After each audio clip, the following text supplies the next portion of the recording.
Okay, hi everybody. Thank you so much for coming. No more friendship. Sorry about the delay. All right, so let me just tell you a tiny little bit about talkPOPc's, and then we'll tell you about the topic right now. This is a 501c3 project that I started several years ago, and it's both an art and philosophy project, and it's topic based. So we kind of go from different topics. This is now our fourth one. Um, I produce both a bodied work and a book for each of them, and then we go out into the world and we ask other people what they think about that topic. That's kind of the way it goes, because it sort of struck me that both philosophy and art are really about conversations. And so we kind of try and open up the world of both philosophy and both art into having conversations about things. All right, so on our fourth topic, we're doing conversations about power. And a lot of times people think about power just in terms of political power, right, or personal power. A lot of, I think, both of our focus is on the epistemic forces of power. So particularly when there's a power differential between people and when someone takes a position of power, it changes what we sort of think of as a saliency map of people who are dealing with that person. So for example, if somebody presents themselves as being like super, super powerful, the chances are overwhelming that you're going to look at that person as being powerful and take what they say more seriously. So there's also, if someone seems to present themselves socially as having diminished power, you probably won't take what they say so seriously. So the kind of what we edit out and what we see is of a great variety. And so we're kind of thinking in terms of how power structures that people have then control the saliency maps by which they edit. So we're sort of thinking about power in those ways also. You should believe us because we're wearing hats. Yeah, yeah. We have the power. Yeah. But also for this particular conversation, we wanted to talk about Hannah Arendt. And so Hannah Arendt, for those people who aren't particularly familiar with her, Hannah Arendt is a mid-20th century philosopher, German Jew, who wrote this amazing book called Totalitarianism. It was published at the end of the 40s, but she was, 1951. yeah. That was her first book. Yeah, I thought she had it out by 49. I thought one edition was 51, but I'm not 100% sure, right? But she wrote significant parts of it during the war, right? And so at that time, sort of the interesting thing is that people sort of thought of Hitler and Stalin as like on opposite ends of the spectrum, because Stalin was super left wing and Hitler was super right wing. And she kind of was the first one to say, oh, no, actually there's this commonality. And she called it totalitarianism. And so on your handout, there are some quotes from Hannah Arendt. Some of them we'll sort of read during the course of it, but I think you wanted to say something else to frame this? Yeah, I think give just like a quick rundown. Have any of you read this book or encountered the ideas in it before? This is The Origins of Totalitarianism. That's okay. We're going to give you kind of some quotes to jump off of, and then just to say a little bit about the project. The impact of the book, I mean, like Dina said, was to say there's this new kind of thing, and it's general. And that was kind of important. She says this is a totally new kind of government. It's not authoritarianism. There's something different. And I would say two key components of it are that totalitarianism uses terror and it uses fiction, some kind of ideological fiction. So I would like to, talk about those kind of two components. Yeah. The last quote on that talks about truth. Perfect. Do you want to read that? Sure. Since I forgot my glasses. All right, so you have this little bit. The difference between truth and falsehood may cease to be objective and become a mere matter of power and cleverness, of pressure and infinite repetition. Not Stalin's and Hitler's skill in the art of lying, but the fact they were able to organize the masses into a collective unit to back up their lies with impressive magnificence exerted the fascination. Right. Can I give you, just while we're reading off a few Arendt quotes, some that you might have heard before, briefly. Has anyone heard the expression, nothing is true and everything is possible? This is a Pomerantsev book title. He got that from Arendt. She presented it the other way around. Everything is possible and nothing is true. That's supposed to be a really important either precondition for totalitarianism or result of successful totalitarian propaganda. And I kind of want us to think about why that might be the case, why people might come to be in a condition where they are inclined to believe everything is possible, but also disbelieve their own eyes. And why totalitarians need that? Yeah. The other quote that's on your thing, the very long quote, is kind of an interesting, kind of story quote, right? Kishkishlaka was a table talk kind of thing that Hitler had from the years 41, 42, a little bit to 44, but they were recordings when he was sitting and talking to his generals, is what it was. They would sit at the table and he'd talk. So she points out that if somebody presents themselves as being like incredibly authoritarian in that way, right, and incredibly powerful and quite sure of themselves and super self-confident, how does she say, a buffoon presents themselves as a genius or something like that, right?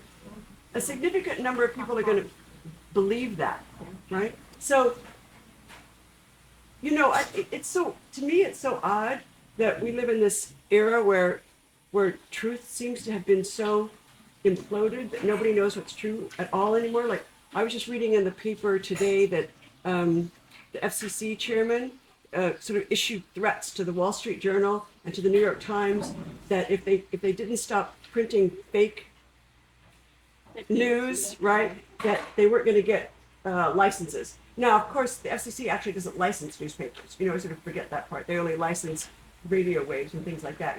But the threat is constantly there. Like any criticism, of him at all, and we're going to come down on you. Yeah, interestingly, I like what you had to say about there just being confusion about what's true. So this journalist Pomerantsev, who wrote that book that's based on Figure Wrench quote, is a Ukrainian journalist, and he has his thesis that Putin's Russia doesn't require people to actually believe things like Ukrainians are Nazis. He just requires them to be kind of confused and not know what to think, but have some vague sense that there's some kind of conspiracy going on, and that's it. But yeah, what do you all? Yeah, what do you think? You're from Moscow. What do you think? That does not make me a primary source. Yes, no. When did you here?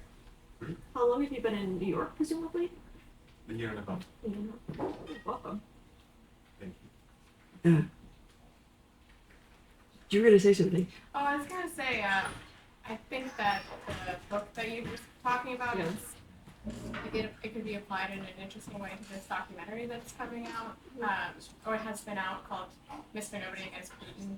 Oh, interesting. And it's about a teacher who's working in a very rural area in Russia, and he's kind of documenting the requirements that he has as an employee of the school to broadcast like indoctrinations or things to the students there.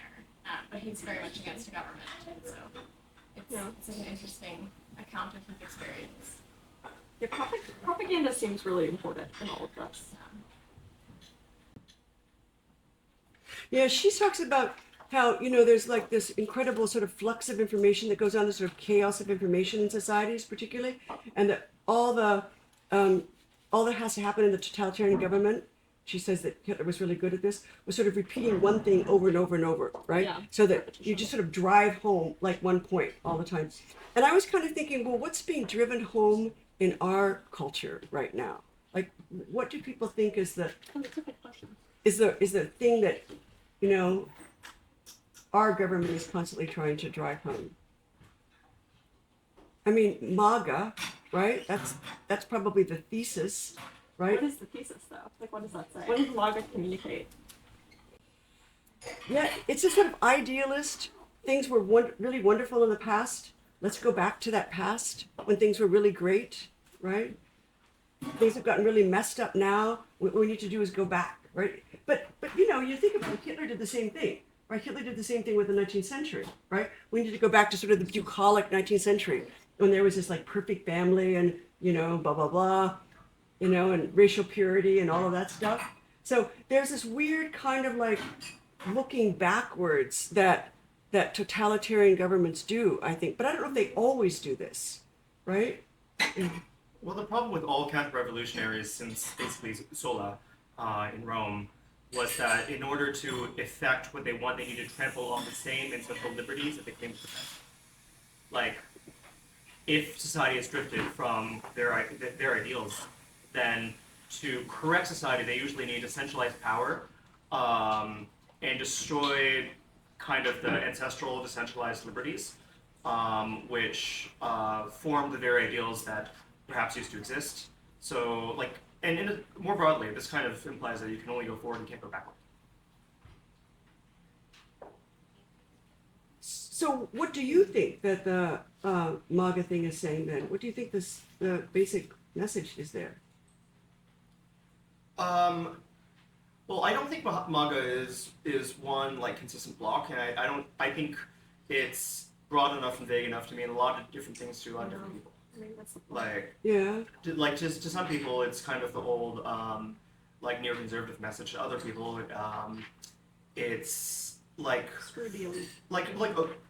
there are certain people who think that a lot of the I'm not sure how to describe it, like a lot of the trends of and beginnings of like progressive thought kind of emerged naturally out of the post-war liberal consensus, and that if you went back to the post-war liberal consensus, you'd only like re-usher in what they dislike, which is like this like contemporary progressivism. And under that, if you believe that, then of course you also have to believe that turning back the clock almost by definition won't work, so you kind of also have to create something new.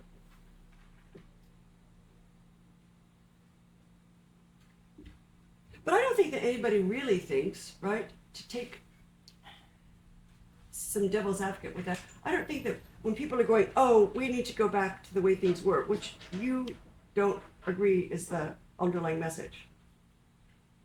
I think it's almost a contradiction. Like, right, I understand that you think it's a contradiction, but what I'm asking you is, do you think that's what people want?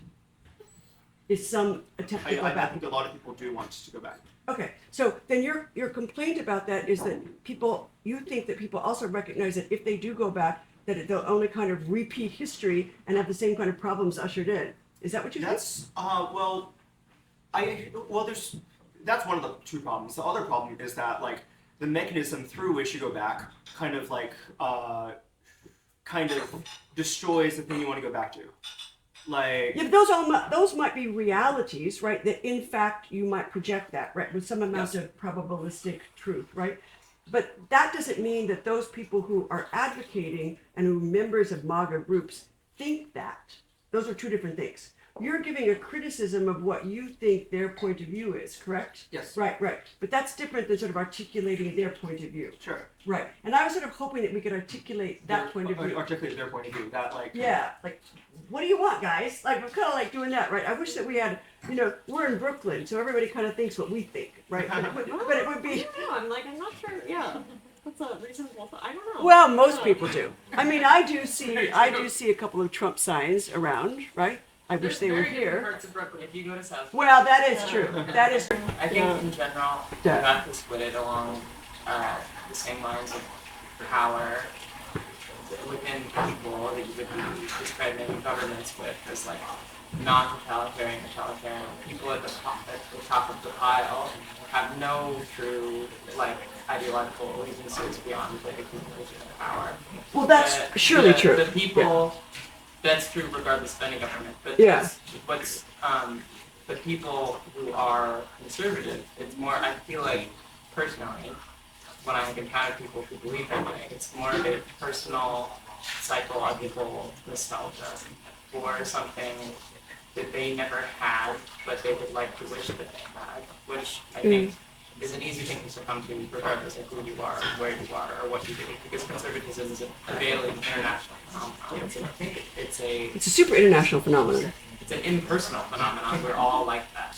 Yeah. Yeah. I have kind of a theory of what my impression of what the MAGA thing could be about. It's like, when I hear from Trump generally, it's like we have problems that could be solved really simply with just force or like super decisive unilateral action. And the liberal impulse is to follow rules and norms and some sort of structure, but like, I guess it's sort of similar to the idea that like, we wouldn't have crime if cops could like do whatever they want. Yeah. Because everybody would be too scared if cops can ever do anything wrong. Like that sort of like idea. But it's I think different than the status quo. Yeah, well, We've yeah, never tried I that mean, before, guys. I Letting think cops that, do whatever that they it's want. not what I think, but I think like with the Yes. to voice what I think that the Yeah, yeah, idea yeah. behind it Yes. is sort of like we just need to, get the bad guys one time, and then that'll be like the end of Yeah, the our single troubles. day is the purge, yeah. Yeah. Yeah, it's the Kind of purge. that, Yeah, you yeah. know, that's- yeah. You were to say something. I believe that we can try and refresh the views of the past like a historical time, and the past as a mental state. Like it's not that some given year. Yeah. I'm trying to guess from a very poor and external understanding of American conservatism. But what this it is the might most be. valuable position. Yeah. So I don't think that's not even that there is anybody who believes that there was some sort of a golden year or golden age. That's a it's like a past and it's conviction. It's comfort in not changing. It's one of the big reasons I think that those sort of belief systems are antithetical to philosophy in how I see it. Is that philosophy is incorrect. It's a process. It's a constant change. The big argument is questioning your own beliefs constantly. And the comfort of not having to do that is, I think, a thing much more fundamental than some sort of specific fear in which this. Yeah. Yeah, I think you're right. Did you ever read Charles Sanders Peirce on the fixation of belief? No. It's a wonderful essay, and in it he talks about how we're just sort of evolutionarily inclined to be happy believing falsehoods because there's so much anxiety that goes into doubt that we're sort of inclined not to doubt things because we'd rather be happy than get to the truth. It's just also very uncomfortable too to not have things settled. Yeah. One of the appealing things about totalitarianism and totalitarian propaganda is it gives you a nice answer that usually appeals to your grievance, symptoms of nostalgia. And I sort of feel that feels a little bit in tension to me with the sense that they try to cultivate of just like radical cynicism and skepticism. Yeah, I don't know. What do you all think about that? Does this not feel like a tension to you? Yeah, there Here's is the a answer, cynicism but and nothing is skepticism. true. I think it's so Yeah, important. Yeah, it's actually. really important. That kind Yeah. of skepticism, like, don't believe in all that shit, Yeah. right? It seems to be a really powerful underlying force in totalitarian governments. I think that there is a pervasive amount of dismissal, though, in any kind of government. We're thinking of like a neoliberal government, like maybe before our current president, or maybe 60 years ago. There are like things that we give up to our government that we just allow to be processed by people that we don't. And that is a degree of like absence of skepticism that we hope will be present in liberal democracy. Any form of hierarchy, it says out here at some level that there's a necessity for political hierarchy. There, I think I said right at the beginning, the yeah. kind of skepticism that you're talking about is unsustainable constantly, I think, in general, or at least if you are given an or that most people allow themselves to take in constant questioning, especially if you lack any kind of power, is just like psychically unsustainable. Yeah. This is kind of a diversion, but one of you said earlier that totalitarianism requires two main functions, requires ideology and fiction. Is there a reason that you guys like This is Arendt's view. because Yeah. I would struggle with differentiating those. I think that like if I were to differentiate them at all, one is a necessary fiction, which might be backed up with some kind of material science, but not always, not usually. And a fiction is a story. Many governments have stories. I think most governments have stories, Yeah. but I think the ideology in itself is a story. Is there a Awesome. reason that you differentiate them, or a reason that So- Arendt differentiates Yeah. them? This is between we should- terror and ideology. Yeah. I think the idea behind terror is it's not necessarily like ideology tells a certain kind of story, a narrative, it brings people together, it banishes loneliness, it gives you a sense of like higher purpose, lets you not feel like moral guilt. The terror she's talking about is just kind of brutality for the sake of it. I think it's really related to the phrase people sometimes use to describe our times, the cruelty is the point. For Arendt, that is really important. She thinks one way that totalitarian regimes demonstrate that anything is possible is by making wild things actual. Like we can do horrible to like mass atrocities to people, and look, that's possible. And there's not a point. Like there's not like a reasoned rationality. It's not in the self-interest of the state.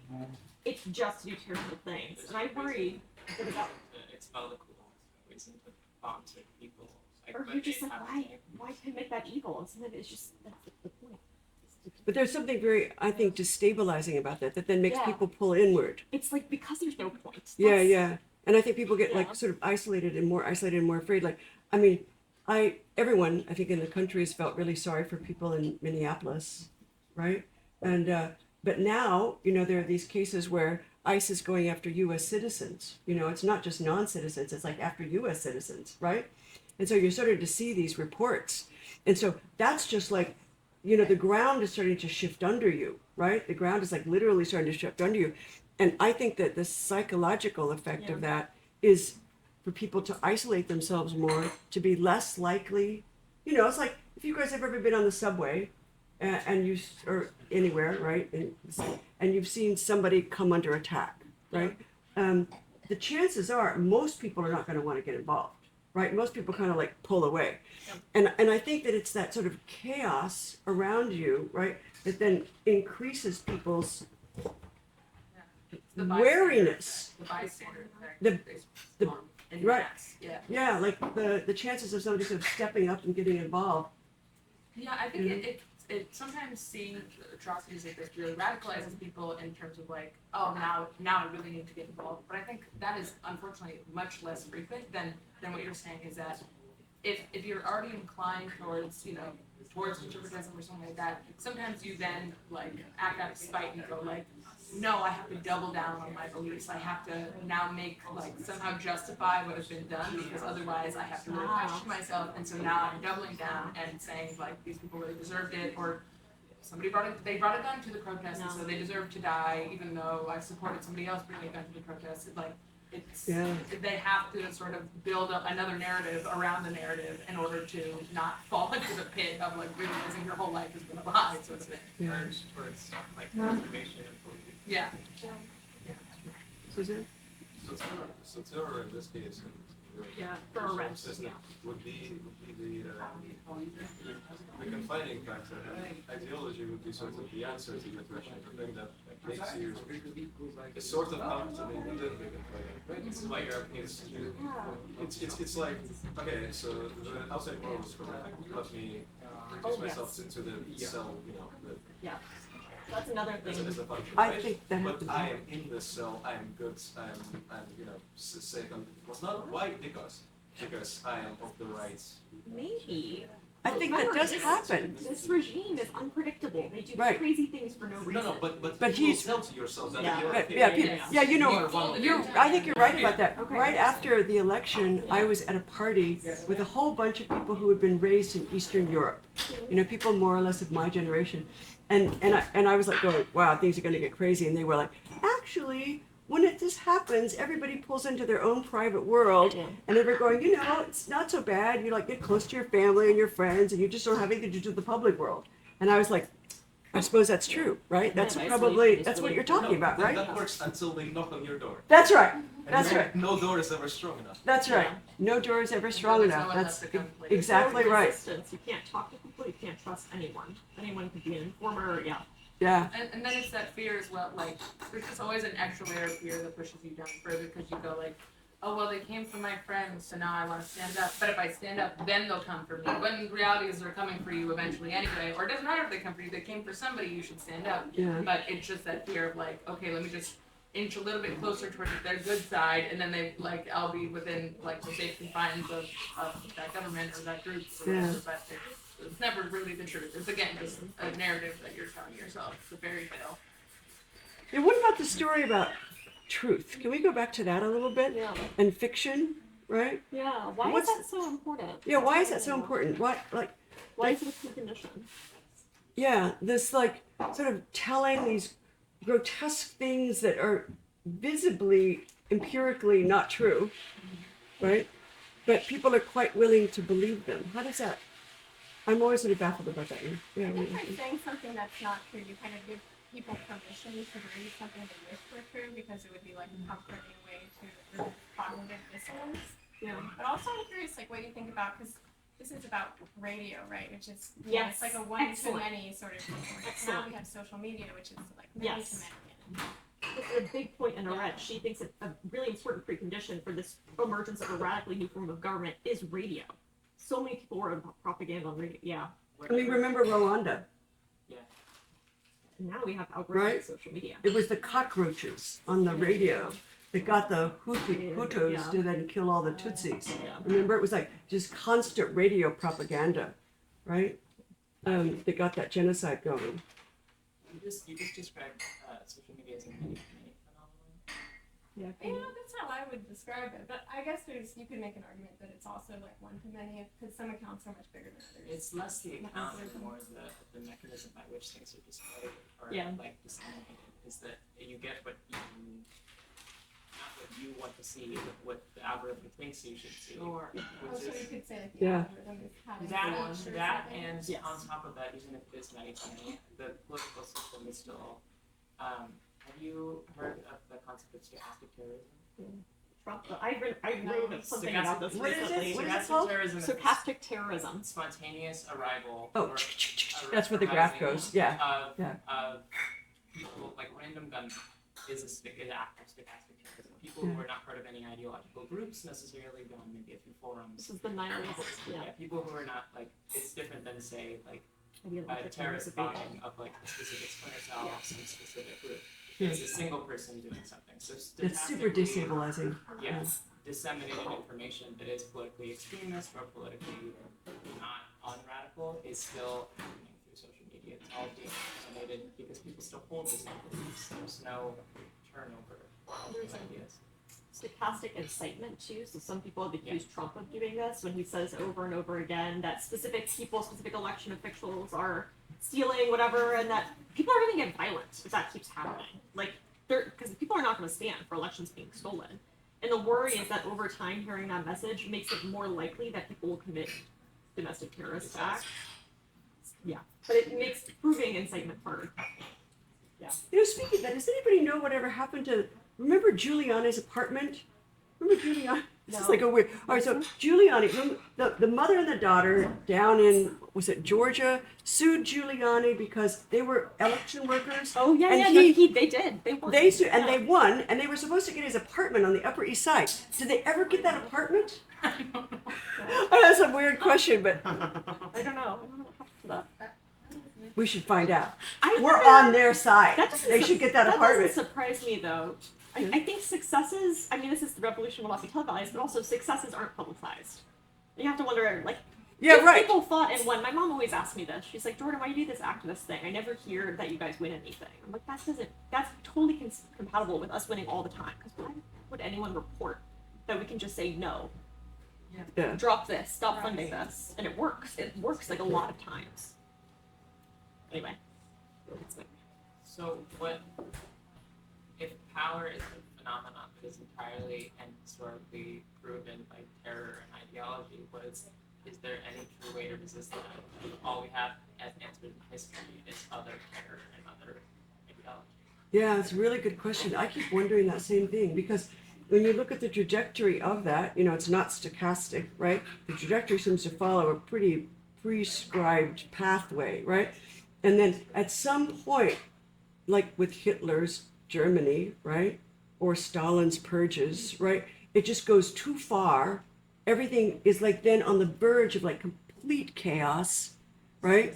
And then people sort of try to put the pieces back together. But it seems like it has to.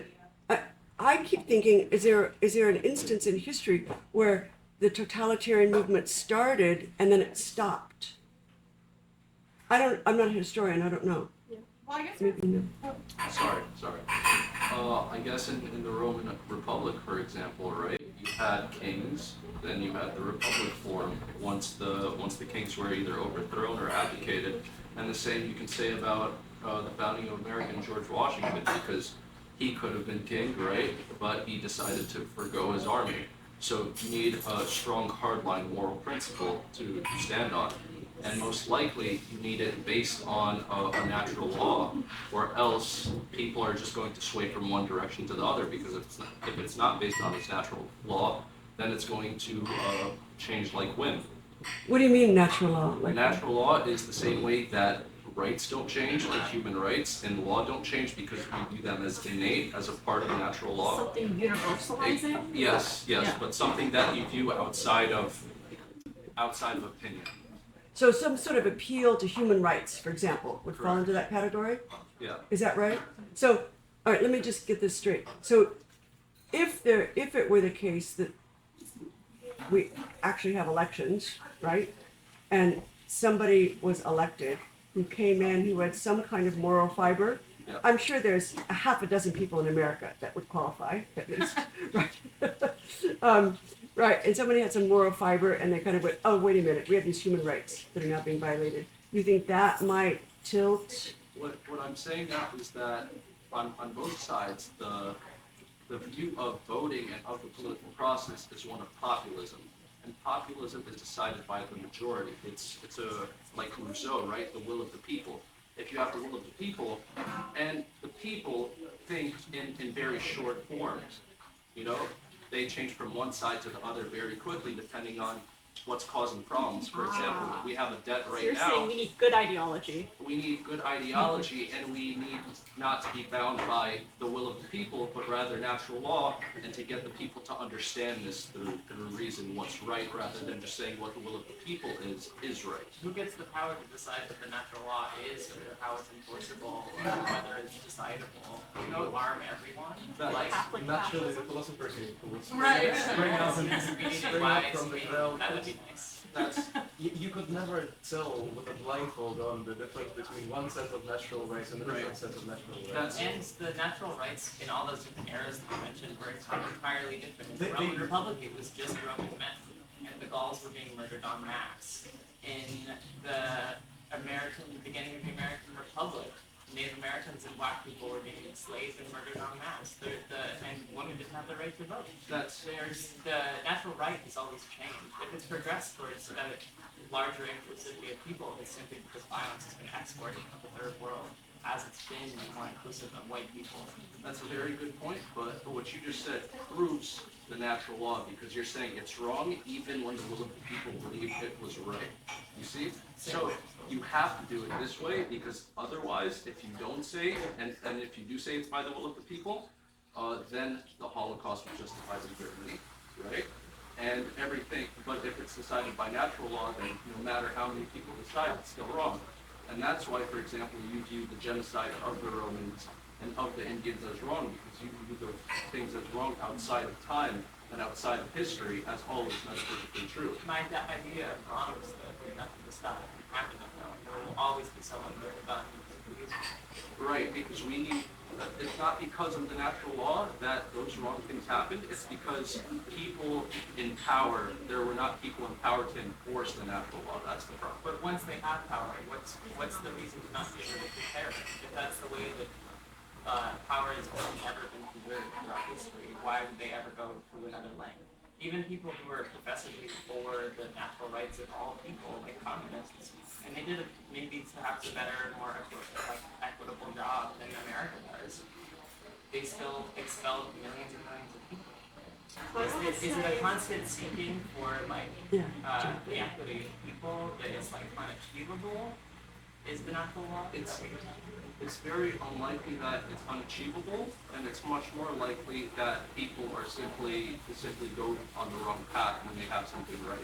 For example, we can say that if your belief is that the communists were good, right, then but I'm just saying if your belief is that ideologically they're good, and they killed a lot of people, which you view as unjust, Or if you're religious and view the Christians as inherently good people because of their Christianity, but the Crusades as unjust, then you would say that their problem is the sin that came out, but that was an error in their true reasoning, and it's not a characteristic of their true reasoning itself.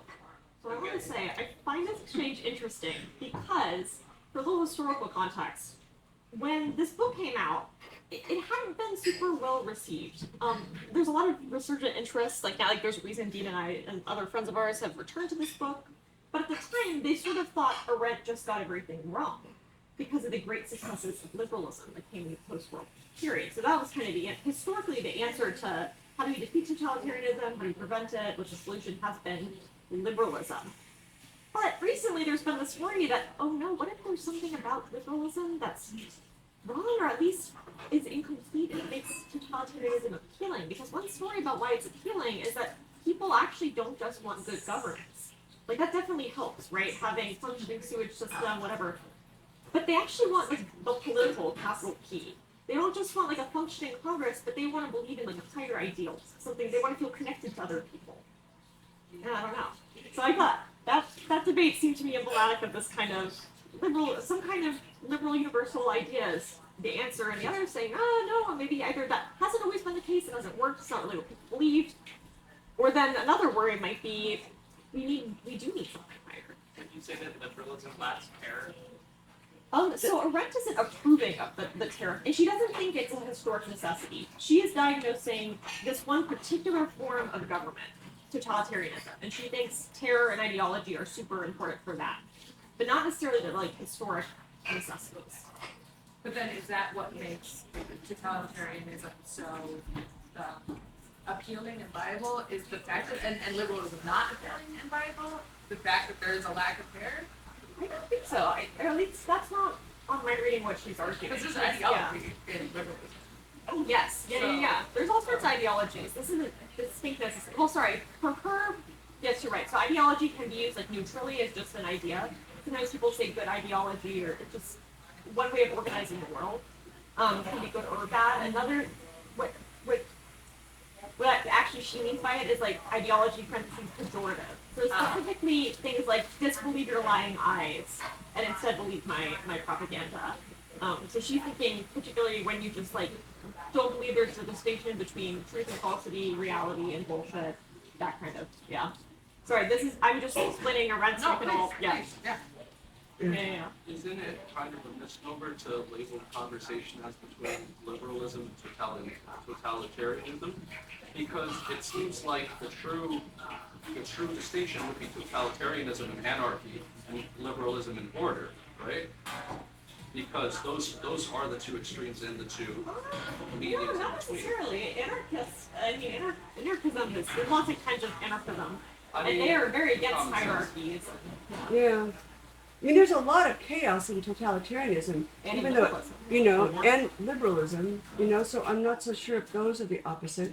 No, I said that liberalism and order are the opposites, right? Liberalism and order are the And then opposite? totalitarianism and anarchy are the opposites. No, see, but that's what I said. I think there's a lot of chaos in totalitarianism. Uh-huh. I mean, totalitarianism is sort of a top-down kind of intense sort of control, but because of all of the lies that go on and because of all the brutality, And the randomness. Like he thinks Arendt Yeah. thinks a necessary part of it is there's a middle core that stays stable, but everyone else constantly changing. Like the brown Yeah. shirt's gone tomorrow. Yeah. The brown shirt. We're I, killing them I all. also wouldn't say like the opposite of liberalism is order, at least how I'm thinking of like liberalism colloquially in the Alright. United States. Yes. Versus maybe like there could be a different idea of liberalism maybe in philosophy, but like Yes, we should I get think that on the of table. liberalism, I think of like people who are really into lawsuits and courts and Yeah, girl boss. Whereas conservative Yeah. is more like might makes right, sort of. And I don't really think of that as order per se, but that also might Yeah. just be like a very US oriented Maybe too. perspective. yeah, and I think of like our liberal democracy as being very chaotic, right? But I think that's the whole point. I think it ends up being more like philosophy, right? Where everybody's debating everything all the time and everything's kind of unsure and people are kind of eventually, it's like, I remember seeing a slow down videotape of bees in a swarm, and they were all banging into each other the whole time. But you can't see that when you see them, It's right? so But interesting. but slow down, right? They're all, and I always think, oh yeah, that's what society is like sometimes. You know, we're all kind of banging into each other in democracy. Yeah, it You looks should like clarify. but it's really not. It looks, yeah. Yeah. Liberalism. Sorry, we use that colloquially all the time to mean like liberals and I never really know what it robots means. For our Yeah. purposes, what I mean by that when I'm saying like capital L liberalism is something like a respect for plurality. There's lots of different ways we can pursue the good. We should try to not control one another and just let you pursue your good. I'm going to try to not dominate you. Freedom really important. Human rights really important. All that stuff. Oh, I was gonna say like letting each person like do their own thing sounds like what I was told as a kid is like quote unquote libertarianism, but I don't know Right. that Yeah. much about like the Well, literal libertarians care a lot definition. about Just like everybody does their own thing, or when people say, "Hey, it's a free country," I'm not judging. right? That's a very And I'm not paying liberal for garbage spirit. pickup. You want garbage pickup, you pay for it. Yeah. That's a libertarianism. Yeah. And that's compatible, like belief in liberalism is compatible with lots of other stuff. But liberalism, at least like in the United States, is a bedrock part of our ideology, our like story of what makes us a free country and special. That's why it's a liberal democracy. I kind of have an issue with the mention of not totalitarianism. But we're not in a totalitarian society right now. We Go for just it. happen, if we're dividing the section of the totalitarian state into like the people who are in political control and who are making political bargains. Yeah. We're like, we're, as you said, we're populist, we're a democracy, we're voting, but everyone beneath us, because America has so much federal military power, and political and economic power, Yeah. the terror that we export, it's exported. The rest of the world remains our base. Yeah. It's the rest of the system, the terror that would happen in other societies. But you don't, Totalitarian. you don't feel that we're in a moment of like increased I think totalitarianism? we are, but then I think fascism is imperialism come home to roost. I don't really necessarily think that. Uh-huh. Arendt agrees. It's split. This book is split into three parts. The first one's a history of anti-Semitism. The second part is imperialism because she thinks that's a precondition for totalitarianism too. She's like, that's why it happened in Europe. Like they were doing all this things. Yeah, I guess that's what I mean. That's Yes. I mean that's part of Yeah. the reason that Yeah. Germany became fascist and Italy became fascist is because they couldn't. They took it home from Spain. Ethiopia and they took it home from Boomerang, you know the Congo and Yeah. um, liberal societies that maintain their liberalism do so by keeping that boundary a little thicker, like France or England maintains, even though you could make it for them as well, that they might be growing conservative or totalitarian, they maintain the boundary between their colonial powers and themselves, and the violence that they enact there, and the economic violence that they enact there, is the terror that they're exporting, but they keep it at that boundary. The boundary is thinning. Like the control that we have of the rest of the world it's coming. The violence that we enact in the rest of the world is coming home more. But I would argue that it's always been present. And at earlier times in our state's history, it has been. It's just been British. It's been Native Americans. It's been We have Yeah. people too. But I think there's a difference now. I mean, you're kind of focusing on the shit that we do to others, which is totally legitimate, right? I think I'm kind of worried about the shit that we're doing to ourselves, right? So Well, I think the worry is that those things are really closely those, connected. yeah, well, we always did shit to others, Yeah, right? we We always always did did. shit to But ourselves. at the same time, but we used to have a rule of law. Like I just read recently that the government has violated 4,400 court orders. That's a huge number of court orders that the government's just kind of going, whatever, right? Yeah. That's a hugely destabilizing thing. Yeah. One thing that I kind of think about is like how different is now from, for example, like the Bush administration when public opinion was so much with I am like fascinated invading by Iraq the book. and doing all these Yeah, I am too. I've gotten really. It's funny. and the lateral action and Oh, yeah. the UN was against the United States. Like the approval of the Bush administration was like 70%. Versus now, Trump has I don't know something in the 30s or 40s. I don't know exactly. That's about 37. Yeah, but like we Yeah. feel so differently about Trump than You shouldn't. when I was. And a the kid. Bushes can't For stand example, Trump. Remember, right? None of the Bushes can stand Trump. They won't have anything to I do with know, it. but like how Yeah. there was so Yeah. much it's like started in there, terms I of Yeah. wreaking havoc abroad. How Yeah, that's what I'm saying. We always did that.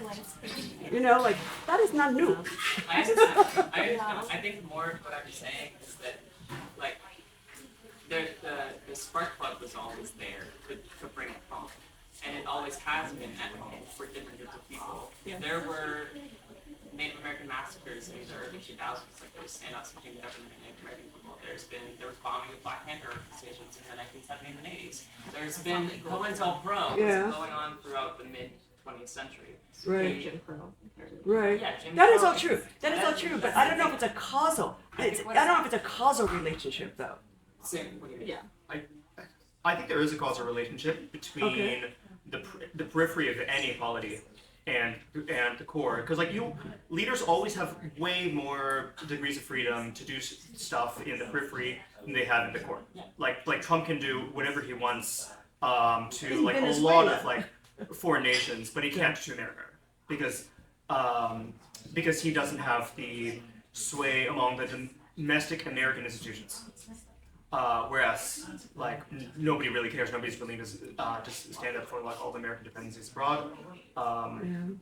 And like this is not new either. Like if you look at the Romans, then you could do things in the provinces that would never ever fly in Rome up until pretty much the outbreak of the Civil War. That is true. But Hannah Arendt also talks about the empowering of the police as a kind of private force and how important that is in totalitarianism. And ICE is certainly that. Remember, Trump, when he first came in, fired a bunch of generals. Like, just kind of, eviscerated, All the black disloyal. ones and all the women, yeah. Yeah, disloyal people, right? And so he always refers to them as like his generals. So, I don't know, like, it seems to me that it's all of those moves that you see that are so familiar, right? I'm going to get a police force that only answers to me. I'm going to make sure that they're masked and they're terrorizing people. I'm going to make sure that the military does whatever I want it to do, right? I'm going to disregard what the courts say, right? There's just like step after step after step that seem very familiar to me. Yeah, sorry. I was just gonna really quickly, we're gonna send out after this a list of things that were mentioned.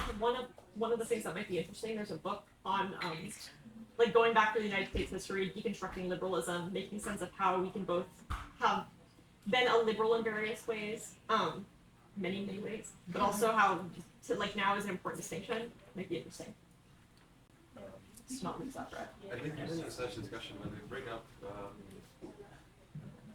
also the appropriate name for them, like all sorts of like security ministries, military, police, whatever midpoint there exists in different countries between them. I think that conversations about those forces should never use they. Like it's not they. There isn't the military island. The person comes, puts their flag, and now has like this force. No, they live in the same house. It's like there isn't a they. And this is something when it brings up the rule of the majority. Like we ought to never use they. The police is us, and we, attacks from coffee that they just bought there, funding their bullets and whatnot. Yeah. And the fascinating question is how could somebody wield this magical force and swing the police wand and somebody else? No, I think the great question is how that one came to be. How does a person put on a helmet and go shoot people? It's because imagine the amount of mental brutalization you have to do on a person that is just a human being, They're not, if a person who ends up serving, say, as a police officer or as an officer in the army, he's not born inherently different. Rent is fascinated by this. One of her most famous pieces is Eichmann in Jerusalem, where she goes and reports on the trials of It's a wonderful book. Nazi war criminals, and her question is like, why do people do that? And the thesis that comes out of it is about the banality of evil. Maybe she wasn't quite right in Eichmann's case. It seems like he actually was just kind of sadistic, but she was pushing back against the idea that some people are just like born Nazis inherently sadistic. She's like, no, it's actually really normal. Like it could be you. There's like certain conditions. I volunteered to go down to the court sometimes with our union. They process the immigrants, right, down in the city, the immigration court, right? And so I could have come up and talked to a lot of those ICE guys. It's almost always guys. It's like a faceless movement. And Girls can be cops too. they're scary. I'm sure they weren't that scary when they were 10 years old, right? But they have fully embraced the I am scary mode, and they like it. But imagine how comfortable it is. Imagine how safe you feel inside that, helmet. Yeah, And the uniform only makes it better. I suppose it's so comfortable to put in an armband. I know. It's an identifier. It's a community. It's in terms of I think pure that's abstract important. human existence. Being part of a security industry is as human as it gets. Because look at you with your tribe of people with spears running around. It's very human to be a policeman. I think you're right in that way, right? But you end up on your spear as not a bully man. But, Yeah. Yeah, it's that funny belonging that we all want, right? In a group. When Jordan and I were talking about why is it that people believe what other people are saying, even though they see with their eyes that it's not true, right? We were talking about how a lot of times people establish truth on the basis of whether or not it allows them to belong to a group, right? So it's not really whether it's true or false, it's whether or not I get to be accepted by the group that I want to be accepted by. I think there's always a very minuscule amount of people in a minuscule amount of places who are doing the exact opposite. But I would actually in America right now, there are communities that are intentionally pulling themselves away from anarchist communities in New York, or just even people who are demographically letting themselves be excluded from the rest of the population. But even that in and of itself is creation, because they are pulling themselves away to pull themselves into a smaller system. No one survives without a group, and the problem that I guess we can't really get to, that I always wonder about, is how do you make that countercultural group that is meant to preserve cast-offs and people who leave, or even larger bodies of people who want to succeed or secede from a body of governance. How do you prevent that from recreating the same traditions that we've already created? I think about that a lot. Yeah. Because I think the solution to this is organizing. Both because I think the problem is loneliness and it's a sense of powerlessness. That I'm just a mere observer, it's not up to me, all this stuff happens. How long can we organize into something capable of violence? I think that it is healthy to always have that worry. I think that's really different between joining something that satisfies the itch to be countercultural, to do something against social mores, gives you all the needs that you need met as belonging to a community, where what you do with other people is dominate. It's very different to belong to a group where what you're doing is willing freedom for everyone. So the question that I have just about human psychology, I kind of understand why people would join a white supremacist group, just in terms of, I know people have these needs and these groups fulfill them. I don't understand why they join that group over, their union. Right. And I kind of do, but I think again that disconnect, the loneliness, the sense of I don't have any agency. Yeah, that's, so whatever, someone asked that question earlier, what do we do? I think historically the answer's been liberalism. I kind of think this other thing might be the answer. But it would be really nice if we had a society that sort of embraced, this is totally unrealistic, that embraced philosophy a little bit more, right? So that, but it seems like the stereotype that I have of Americans is people who are sort of go out on their own and think what they want, sort of the cowboy idea, right? I'm going to think this through myself, right? But that seems so entirely the opposite of what's going on today, right? Now people think not at all.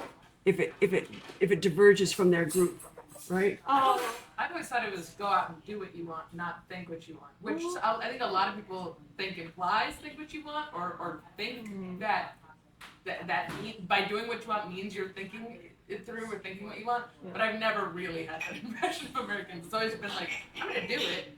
Doesn't mean I'm gonna think about it. Yeah, that might be true. We're not intellectual. Do you want to jump here? Oh, I just had a small observation that I think the reason someone would join a white supremacist group versus a union is just because if you're someone who hasn't really accomplished much, maybe you have a surge of pleasure of like feeling superior to someone rightly or wrongly. Yeah. Like whereas if you're joining a union, then it's kind of like we're all the same, we're all part of the Yeah. same thing. But American excellence. The idea of being exceptional isn't really like stratified by the union. It is stratified more by putting on a mask. No, there's something so pleasurable about hating. Yeah. Oh yeah. I mean, it's yeah, or super just thinking pleasurable. better than someone. You know, humans are very, Hobbes was great about this. All we want in life is power over others until death. Right? He said it very bluntly, right? Like, Yeah. and it's a little cynical, but there It's is, wrong too. and it might be wrong. We want other things as well. We might As want. someone who I'm an Enneagram 8, like I love power. I see it everywhere. But there's this great concept that Philip Pettit, a philosopher, has called anti-power. And what it is when I say I want power, I don't want to dominate other people. What I want is to be positively undominatable or something like that, to be able to like preserve my own freedom and maximize it from like that kind of power. That's union power. But that's the security paradox. In order to defend yourself from being exploited by others, you need to accumulate the same kind of power to exploit others yourself. Not necessarily, but that's a substantial like debate / disagreement. And I'm seeing hand in hand. In hand I'm here. trying to remember now what I was about to say. Okay, what were we talking before that? The secession and all. I did have a comment about that. Yeah. Uh, Yeah. when you brought up the objection that how do you make sure that you don't recreate Yeah. violence? But like in violence, if we put violence on some sort of imaginary craziness of evil and heinous and whatnot, and like no violence. But there can never be a distinction of like this is real violence, this is not real. Like any sort of adverse action, somebody could. So it's like simply the group not cooperating with some other group could be considered violent by the Damage others to property because is violence. they don't contribute to the great mission of that organization. And in that, if Silence there is is violence. That's an example. Right, yeah. if there is a genuine deep distinction between the groups, I don't think you could like fundamentally escape. I don't, if there are two groups, right, with relatively shared beliefs, and they very much do not share them across each other, I don't think you could have any sort of setup that would fundamentally destroy the possibility of what somebody could think of as violence with it. And it's like my legitimate answer, not like a practical answer, what I think I ought to do, right, is seclusion. Like the group ought to be a monastery. How does that work though with climate change? Yeah, that's a real like anarchists are having to wrestle with. There's a lot of like political theories hitting reality because there are a lot of, and maybe in an ideal world we want to do this and that and organize, but then we have problems that just we can't solve. I would necessarily global. I mean, rich people buy up territory in New Zealand, they're gonna get hit too. The people who made my ExxonMobil CEOs are not gonna be just as fucked as the rest of us, like believe, like at all. But it will affect them still. It's coming for everybody. Well, we better organize it for them. I agree. The issue with that is I also think totalitarianism thrives on crisis. It thrives on crisis. Crisis. In which I think that's really capitalism thrives true. on a crisis. I think that's super important. It's kind of like, what are they always called? Dodgeball, right? Like huge numbers of dodgeballs all the time, right? This sort of like constant crisis that goes on. It's I about, think it's it's about really managing risk and also creating risk. Yes. This is the biggest I risk. think that's- I honestly think that Yeah. the part of the reason that totalitarianism is increasing in the United States is because they recognize the oncoming storm in some ways. Like the powers that be have at some level recognized that there will be mass immigration because of climate change. There will be Which are mass things change preconditioned. of Yeah. conditions for resource extraction. So they're taking the most advantage to secure Iran and secure Venezuela, the two largest sources of oil or transportation of oil. Want to figure out where we're gonna hit next? Just go down the list of major oil companies. That's the next war. Yeah. I think that there's a brutal coldness to the reason that we are totalitarian right now, especially abroad, but also here, and it serves a double purpose of terror and also a triple purpose of distraction from the crimes of our politicians. But I think that totalitarianism is an efficient ideology. It's an efficient government system is. It's like someone said earlier that it actually is more efficient to kill people. Yeah, I think disagree you is said hard. that it Building is the more census efficient. hard. Well, I guess what I'm trying to say is like, there's a fantasy that like if we just killed all the bad guys, Yeah. there would be world peace. I disagree with that. But then, No, I But that's, disagree. yeah, that's, yeah, I Yeah. know. But then there's also the like, it is efficient in this moment. In the next 5 years, if you kill Maduro or you kill Khamenei, and you secure that, and you get those resources for at least the time being, and it is efficient within those terms, I guess. Yeah. Right. If Yeah. we are talking about seizing power, for example, and as you said, organizing first, right? And if, let's say, in our society right now, because it is a democracy, the majority has that power. although it's now democracy asterisk, there's a group of Right, international political right. scientists who, yeah, anyway, yeah. But I mean, in a hypothetical world where those for liberality are the 10-20%, and they do hold the power for whatever reason, even though they're not the majority, Yeah. and they have something to do against climate change, for example, Yeah. right? But since they're not the majority, doesn't it become totalitarian for them to act upon climate change? Well, this is a worry about the risk of eco-fascism. People are worried that certain kinds of fascism might become appealing precisely because we have these like massive problems that are global and they're difficult, require coordination, but coordination is really hard. What's really easy is like a top-down person telling you what to do. So do you feel that,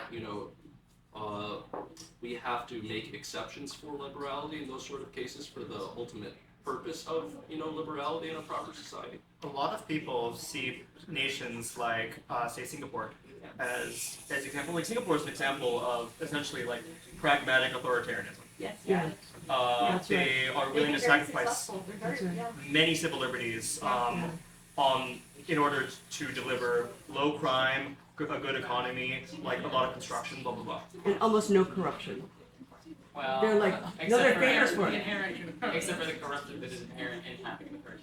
Well, yeah, but I mean, on the Transparency International Index, Singapore always, like with Sweden, always counts way up there. They just, yeah. The common topic around all of these objections is pragmatism. Like, it would seem that if you take as a prerequisite of some sort of a power structure or government system, if you take as a prerequisite that it guarantees you a piece of bread and lack of flooding from climate change, then at some point, if that is the fundamental goal, then it can come to be that it overrides other things that you also consider to be fundamental. So it would seem at this point that the only way to have a government which should not go to that in a crisis is to become a pragmatist for that. A government would not be concerned with ensuring your comfort or survival. I think it is telling too, actually, that the Soviet Union, I mean, that was a project that lasted for a while. Like, all of the totalitarian regimes have lasted too long, but they've also not, in the grand scheme of things, been that long. Like, within a generation, these regimes fell. I don't know. I'm kind of, yeah. You're discounting most of human history. Kings and emperors Yes. lasted for thousands Yes. of years. Now, the individual kings and emperors Yes. know, the dynasties know, but the concept of kings and emperors and monarchy So lasted a long that time kind because of, it is pragmatic. yeah, authoritarianism maybe, again, sorry, this Arendt's thinking this is totally new, like specifically, and she has some explanation about why it's different, but I hear that, straight to that we've been doing this for a long time, this top-down, super hierarchical, Yeah. unequal distribution of resources and power. But I think her notion of totalitarianism also incorporates, and we have to sort of stop. Her notion of totalitarianism encompasses also the sort of media world that we live in now, which is even more And decentralized. worrisome than hers. Listen, guys, we need to thank you very much for coming and invite you to come back next month when we do this again next month. We will send out emails to everybody, sort of like summarizing all of this. And if you have any questions or final comments, let us know. Go talk, make friends, talk to one another. Yeah, go. Genuinely, I think, yeah. Yeah, that's always a good idea.